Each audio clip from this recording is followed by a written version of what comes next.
ہر قسم کی تعریف اللہ کے لیے ہے۔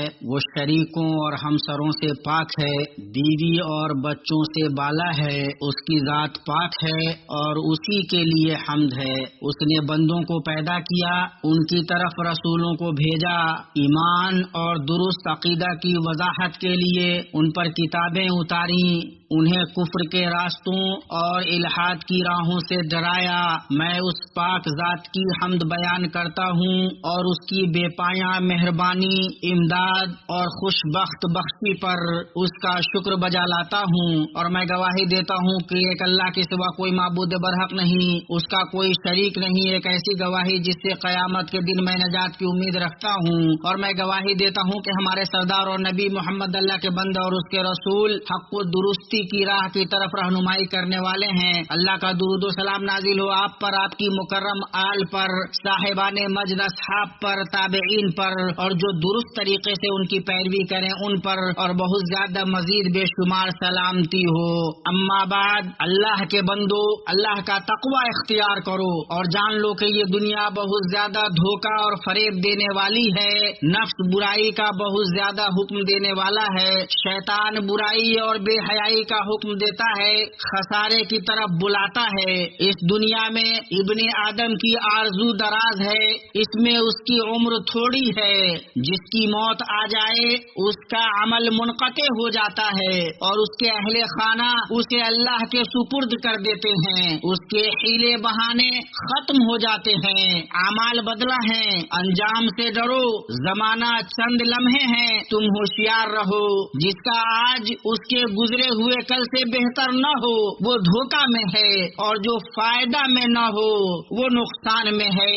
اللہ تبارک و تعالی کا فرمان ہے، آپ کہہ دیجئے کہ دنیا کی سود مندی تو بہت ہی کم ہے اور پرہیزگاروں کے لیے تو آخرت ہی بہتر ہے، اور تم پر ذرہ برابر بھی ستم روا نہ رکھا جائے گا۔ مسلمانوں، انسان کو اللہ کی بنائی ہوئی فطرت اور جسم و روح سے بنی ہوئی خلقت کی وجہ سے نہ کوئی علم مطمئن کر سکتا ہے اور نہ اس کے لیے کوئی آسائش کافی ہو سکتی ہے، بلکہ اس کے اندر بے چینی و بے قراری اور خوف رہتا ہے، اور اس کے اندر بے چینی کے بعد سکون، بے قراری کے بعد قرار اور خوف کے بعد امن کی ضرورت پائی جاتی ہے۔ تمام مخلوقات میں انسان ہی واحد ایسی مخلوق ہے جسے ایسے سہارے کی ضرورت ہے جس پر وہ اعتماد کر سکے جب اس پر کوئی پریشانی آئے یا کوئی بڑی مصیبت نازل ہو، جب کسی ناپسندیدہ چیز سے اس کا سامنا ہو، جب کوئی امید بر نہ آئے اور جس کا ڈر ہو وہی واقع ہو جائے۔ اکیلا صرف انسان ہی آغاز و انجام پر غور و فکر کرتا ہے، کائنات پر غور کرتا ہے، واقعات کی توجیہ کرتا ہے۔ اکیلا صرف انسان ہی ان افکار و ادراکات اور اسباب و مسببات کے مطابق موقف اختیار کرتا ہے۔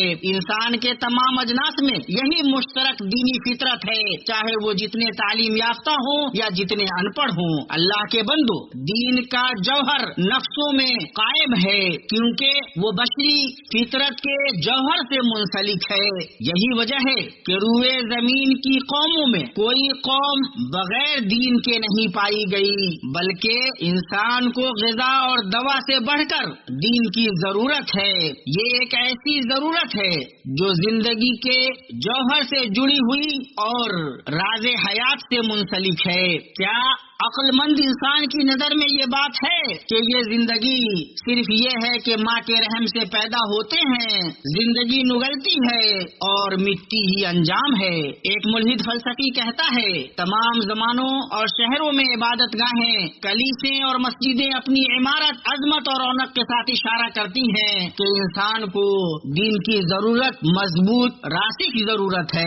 ایک دوسرا ملحد کہتا ہے، تاریخ میں بہت سے شہر بغیر قلعے کے پائے گئے ہیں، بہت سے شہر بغیر محل کے پائے گئے ہیں، بہت سے شہر بغیر اسکولوں کے پائے گئے ہیں، لیکن ایسے شہر نہیں پائے گئے جہاں عبادت گاہیں نہ پائی گئی ہوں۔ مسلمانوں، ہر انسان کے دل میں دین ایک راسخ فطرت ہے جسے اپنے ثبوت کے لیے کسی بڑے بحث و مباحثہ یا لمبی گفت و شنود کی ضرورت نہیں ہے، کیونکہ وہ بدیہی چیزوں میں سے ہے۔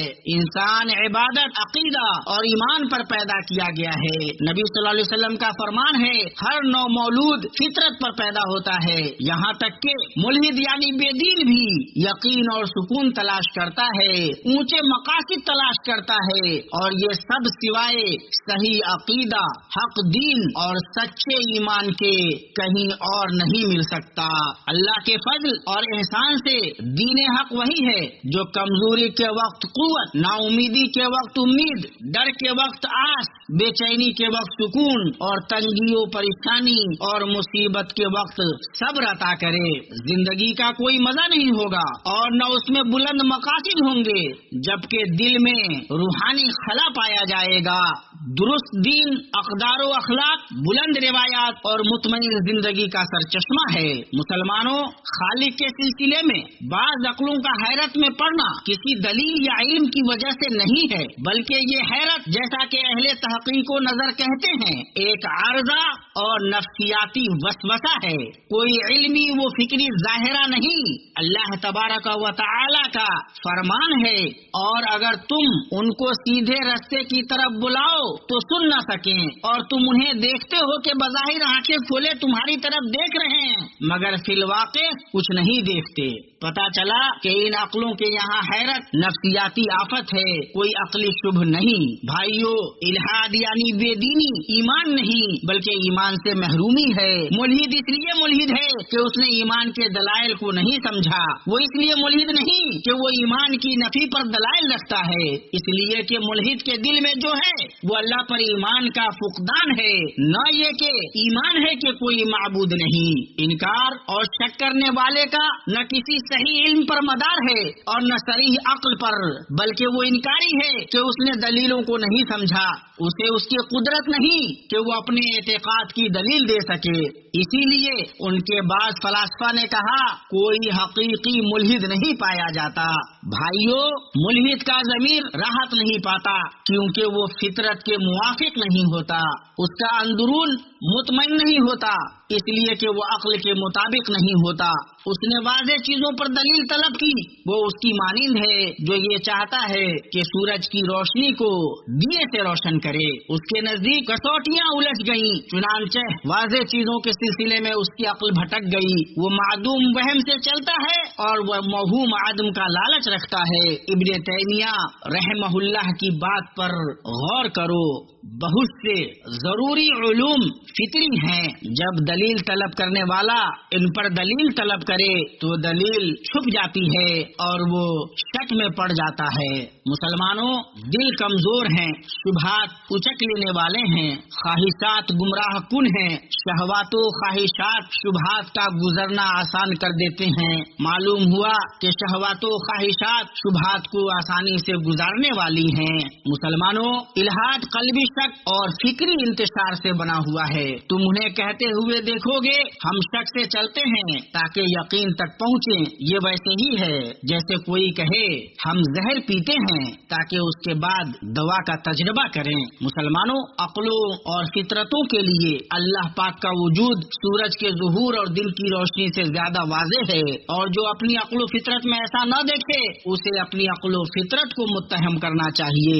ہر وہ چیز جسے تم اپنی آنکھ سے دیکھتے ہو، کان سے سنتے ہو اور عقل سے سمجھتے ہو، وہ تمہارے لیے تمہارے رب کے ہونے پر دلیل ہے۔ اللہ تبارک و تعالیٰ کا فرمان ہے، کیا یہ بغیر کسی پیدا کرنے والے کے خود بخود پیدا ہو گئے ہیں یا یہ خود پیدا کرنے والے ہیں؟ اللہ کو جاننے کا راستہ ضروری ہے، اس میں کوئی شک نہیں۔ اسی لیے رسولوں نے اپنی قوموں سے کہا، کیا آسمانوں اور زمین کو پیدا کرنے والے حق تعالیٰ کے بارے میں تمہیں شک ہے؟ سبحان اللہ، اس پر کیسے دلیل طلب کی جا سکتی ہے جو خود ہر چیز پر دلیل ہے۔ اللہ پر دلالت کے لیے مخلوقات کی سانسوں کی تعداد کے برابر راستے ہیں، ہر چیز میں اس کی نشانی ہے جو اس بات پر دلالت کرتی ہے کہ وہ ایک ہے۔ بھائیو، ملحد نے اپنے رب کو چھوڑا اور نیچر کی عبادت کی، اللہ کی نافرمانی کی اور انسان کی فرما برداری کی، شریعت کو چھوڑا اور وہم کی پیروی کی، دینداروں پر اتباع کو معیوب جانا اور وہ خود اہل الحاد کے کہے سے لٹکا رہا، دین میں دل کے مخاطب کیے جانے کو برا جانا اور وہ حیران ہے کہ اس کے دل کو کون مخاطب کر رہا ہے۔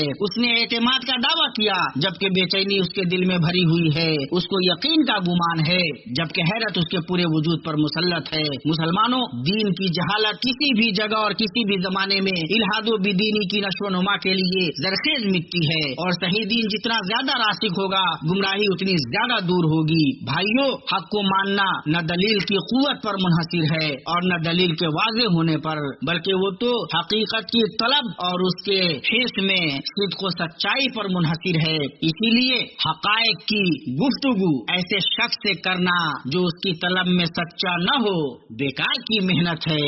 ان تمام باتوں کے بعد اے منکرو، شک کرنے والوں اور ملحدو، اگر تم ناشکری کرو تو یاد رکھو کہ اللہ تعالیٰ سب سے بے نیاز ہے اور وہ اپنے بندوں کی ناشکری سے خوش نہیں، اور اگر تم شکر کرو تو وہ اسے تمہارے لیے پسند کرے گا۔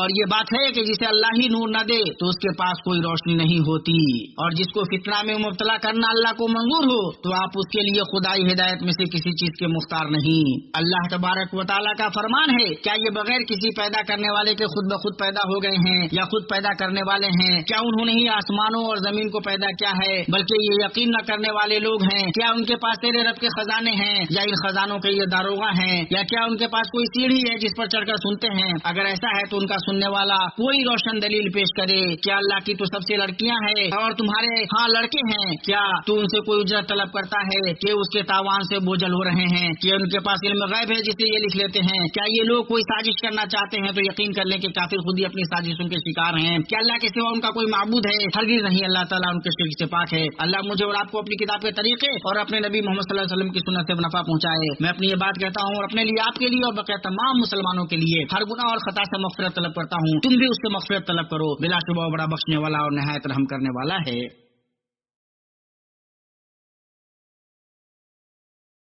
ہر قسم کی تعریف اللہ کے لیے ہے۔ اس نے اپنی وحی سے نفسوں کو زندہ کیا، اپنی آیتوں سے دلوں کو شفا بخشی۔ میں اس پاک ذات کی حمد بیان کرتا ہوں اور اس کا شکر بجا لاتا ہوں، اور میں گواہی دیتا ہوں کہ ایک اللہ کے سوا کوئی معبود برحق نہیں، اس کا کوئی شریک نہیں۔ اسی نے پیدا کیا اور اسی کا حکم چلتا ہے، ہر دن وہ ایک شان میں ہے۔ اور میں گواہی دیتا ہوں کہ محمد اللہ کے بندہ اور اس کے رسول ہیں۔ اللہ نے آپ کے ذریعے اندھی آنکھوں کو کھولا تو وہ دیکھنے لگے، بہرے کانوں کو کھولا تو وہ سننے لگے، اور بند دلوں کو کھولا تو وہ سمجھنے لگے، اور اللہ کی اطاعت کے لیے عقلی، قولی اور عملی طور پر رام ہو گئے، اور اس کی خوشنودی کی ہمراہ ہموار راہوں پر چلنے لگے۔ درود و سلام اور برکتیں نازل ہوں آپ پر، آپ کے آل و اصحاب پر، درست طریقے سے ان کی پیروی کرنے والوں پر، اور بہت زیادہ سلامتی ہو۔ اما بعد، مسلمانوں، انسان سے بہتر اللہ کی کوئی مخلوق نہیں۔ اللہ نے اسے زندہ، جاننے والا، قدرت رکھنے والا، بولنے والا، سننے والا، دیکھنے والا اور عقل والا پیدا کیا۔ جہاں تک ملحدوں کی بات ہے تو انہوں نے انسان کو ربانی تکریم کی عزت سے نکال کر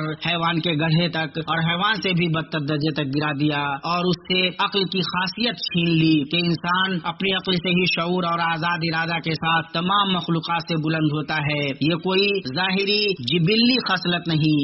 ملحدوں نے انسان سے اپنے لیے کائنات کو مسخر کرنے کی فضیلت چھین لی۔ ملحدوں کے نزدیک ایک انسان خلیہ سے، پھر کیڑے سے اور اس سے بھی کمتر کسی چیز سے گرا ہوا ہے۔ وہ انسان کو صرف کائنات کا ایک ذرہ سمجھتے ہیں۔ اللہ رب العزت کا فرمان ہے، یقیناً ہم نے اولاد آدم کو بڑی عزت دی اور انہیں خشکی اور تری کی سواریاں دی اور انہیں پاکیزہ چیزوں کی روزیاں دی اور اپنی بہت سی مخلوق پر انہیں فضیلت عطا کی۔ اور اللہ تبارک و تعالیٰ کا فرمان ہے، اور آسمان و زمین کے ہر چیز کو بھی اس نے اپنی طرف سے تمہارے لیے تابع کر دیا ہے۔ جو غور کریں یقیناً اس میں بہت سی نشانیاں پالیں گے۔ اللہ تم پر رحم کرے، اللہ کا تقوی اختیار کرو اور ان کریمانہ آیتوں پر غور کرو۔ آپ جسے چاہیں ہدایت نہیں دے سکتے، بلکہ اللہ تعالیٰ ہی جسے چاہے ہدایت دیتا ہے۔ ہدایت والوں سے وہی خوب آگاہ ہے۔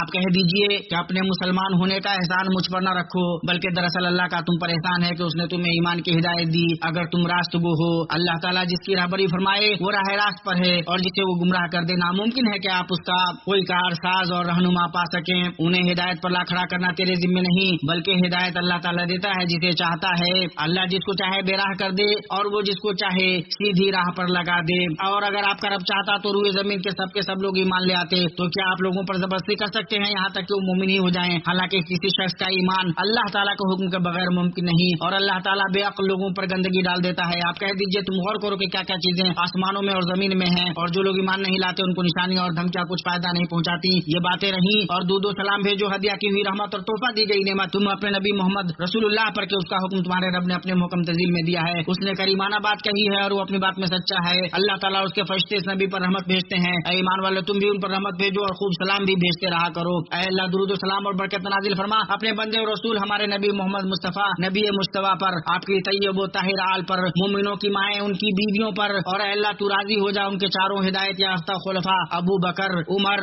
عثمان اور علی سے، اور تمام صحابہ سے، تابعین سے، اور تا قیامت درست طریقے سے ان کی پیروی کریں ان سے، اور اپنے عفو و کرم اور احسان و سخا سے ہم سے بھی. اے اکرم المکرمین، اے اللہ اسلام اور مسلمانوں کو غلبہ عطا کر. اے اللہ اسلام اور مسلمانوں کو غلبہ عطا کر. اے اللہ اسلام اور مسلمانوں کو غلبہ عطا کر. شرک اور مشرکین کو رسوا کر. سرکشوں، ملحدوں اور بقیہ دین و ملت کے تمام دشمنوں کو ناکام و نامراد کر. اے اللہ ہمیں اپنے وطن میں امن سے نواز. ہمارے سربراہوں اور حکمرانوں کی اصلاح فرما اور ہماری سربراہی انہیں بخش جو تجھ سے خوف کھائیں، تیرا تقوی اختیار کریں اور تیری خوشنودی کی پیروی کرے. اے اللہ ہمارے سربراہ اور حکمران کو تو اپنی توفیق یاب کر. تو اپنی طاعت سے انہیں معزز کر. ان کے ذریعے اپنے کلمہ کو بلند کر. انہیں اسلام اور مسلمانوں کے لیے باعث نصرت بنا. انہیں ان کے ولی عہد، ان کے اخوان و اوان کو اس کی توفیق دے جو تیری مرضی اور منشا کے مطابق ہو، اور انہیں بھلائی اور تقوی کی راہ پر چلا. اے اللہ مسلمانوں کے حکمرانوں کو اپنی کتاب اور اپنے نبی کی سنت کے مطابق عمل کرنے کی توفیق دے. انہیں اپنے مومن بندوں کے لیے رحمت بنا اور حق و ہدایت پر انہیں متحد کر دے. اے رب العالمین ہدایت دے مسلمانوں کو،